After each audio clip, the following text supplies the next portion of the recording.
Today everything seems to have a GPS in it, and some of these devices can even be used in the outdoors. Of course, there are the standard outdoor GPS devices from the likes of Magellan and Garmin that we've known for a long time. But there are new devices too. Mobile phones and PDAs often have inbuilt GPSs these days, and even if they don't, you can use a little Bluetooth puck to give a GPS position on them. And you just add a bit of software and it will show a map with your position on it. Some newer devices are also specially adapted for the outdoors so that they're waterproof, like the Road Angel, which is essentially a sat-nav but is waterproof, and the SatMap, which is a totally dedicated outdoor GPS device. So how on earth do you choose between all the different models and machines that are out there in the marketplace?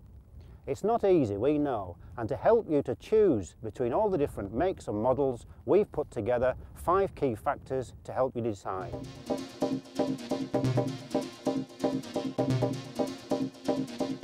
So you have to decide how you're going to use your GPS in navigational terms.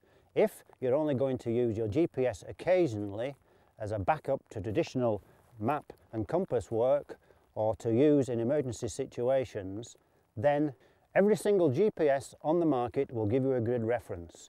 And if you are competent with transferring that grid reference that is given on the GPS onto the map, then you're sorted. If you plan to use your GPS as a major walking aid, on the other hand, you'll probably want one with some type of mapping on it. Now the PDAs, smartphones, and the Road Angel and the SatMap all display standard Ordnance Survey mapping, so that the map that you see on the screen will look very much like the conventional paper map you have in your hand. Outdoor GPSs from Garmin and Magellan and the like, on the other hand, don't show this type of mapping. They show a slightly less detailed topographical mapping, which shows major features like streams, lakes, roads, and the contours of hills and mountains. Now you might think that the devices that display standard Ordnance Survey mapping are self-evidently better, but it's not quite as simple as that. There are several other things you need to consider.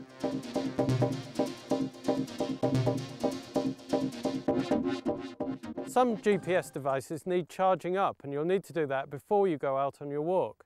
The trouble is that the devices that need charging are the ones that have the shortest battery life: the phones, the PDAs and the sat-navs. And if they run out on your walk, then you simply won't have a GPS to continue with. You can take a backup battery device like a Power Monkey, but you don't really want to be doing this on a wet and windy hillside. If you're less well organised, you might like to take a GPS unit out on the hill which takes standard ordinary batteries. Then you can easily replace them out on the hill should they run out. All the outdoor units such as Garmin and Magellan take standard AA batteries, as does the SatMap. All the other devices we're looking at need charging up.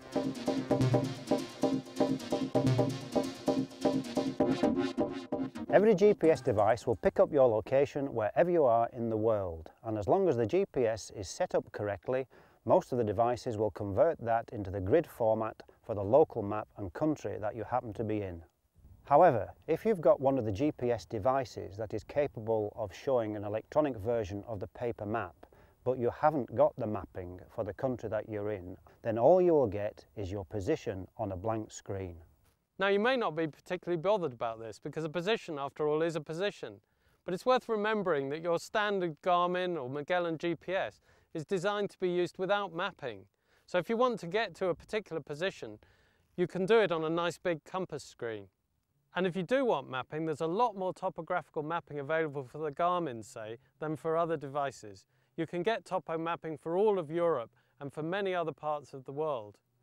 If you have a SatMap, on the other hand, you can only get mapping, Ordnance Survey mapping, for the UK.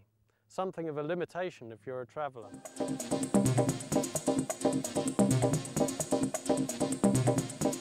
You can spend very little on a GPS, or a great deal. An entry-level Garmin GPS with a black and white screen, no facility for mapping at all, could be as little as £80.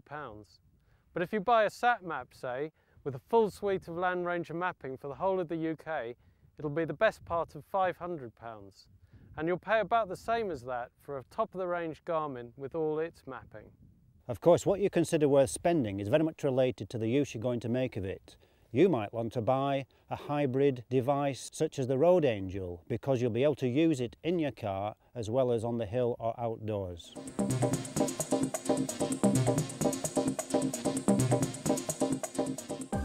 Let's face it, some of these devices don't really look the part.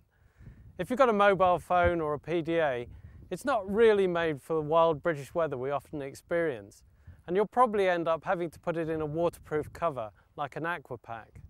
There is a serious side to all this, which is how easy is the unit to use with thick gloves on. The Road Angel is a compact unit and it is waterproof, but in order to use it you have to use the stylus, which can be quite fiddly, or your bare fingers. The SatMap has improved on this somewhat by having nice big chunky buttons which you can use with thick gloves on, but that's made the device itself a little chunky. The Garmin's on the other hand are easier to tuck away, they're certainly the easiest to use in difficult weather, and they're the least likely to require a fiddly battery change operation. So how do these different types of devices stack up against our 5 criteria? Here, with a little help from Peter Judd of GPS Training, is our assessment.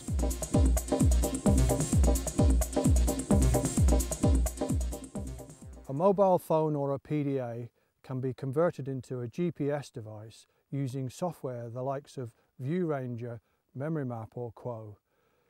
You can then see your position on an OS map. If you have the device and a PC mapping application already, it could be quite a cheap option, perhaps costing £30 or so for a GPS puck if your device doesn't have a GPS built in. But you need to be organised before you set out, charging the unit up and also keeping it out of the rain. It's worth considering that if your phone battery runs down because you've been using it as a GPS, then you've lost 2 important safety devices in one go. The Road Angel is a waterproof and reasonably rugged sat-nav device that needs well charging before setting out. At around £280, it's in the mid-range in terms of price, although that includes in-car sat-nav functionality. But for outdoors use, you're restricted to where Memory Map has maps, and as we've seen, it's pretty difficult to use with gloves on. The SatMap has been built especially for the outdoors using a standard Microsoft operating system. It takes standard AA batteries, so you can carry spares, which is just as well because it's fairly power hungry. It's quite expensive at £300 or so for the device, plus you'll need to spend more on mapping, around £200 for the whole of Britain at Land Ranger scale. Most importantly, mapping for the SatMap is only available for the UK. An entry-level Garmin GPS will do all the important things, like mark your position, create a waypoint, routes and tracks, and could cost as little as £80. For just a little more, you can get a colour screen, and for a little more again, you can get an expandable memory, opening the door to wide areas of topographical mapping. These devices are designed to be used on the hill and in bad weather. If you're not too bothered about seeing your position in an OS map, and are quite happy to use the unit as a backup to your traditional map and compass skills, then you will almost certainly find this unit more than adequate. At the top of the range, Garmin is bringing together the 2 mapping systems to extract the best of both worlds. The new Oregon device is entirely touchscreen and comes with either a worldwide base map or European topo and an SD card slot, which means that you can add standard OS mapping to Garmin's existing topographical mapping. When you are zoomed in, you will be able to see your position on a proper OS map. As you zoom out, it will change to the less detailed topographical mapping. The touchscreen has great big menu items, which can be used even with big gloves on. This is great stuff, but expect to pay around about the same price as a SatMap for the unit. That's our view of the models you can currently get, based on our 5 criteria. For you, the balance may be slightly different and you might come to a different conclusion. But if you use our 5 criteria to help make your decision, hopefully you'll buy the right device.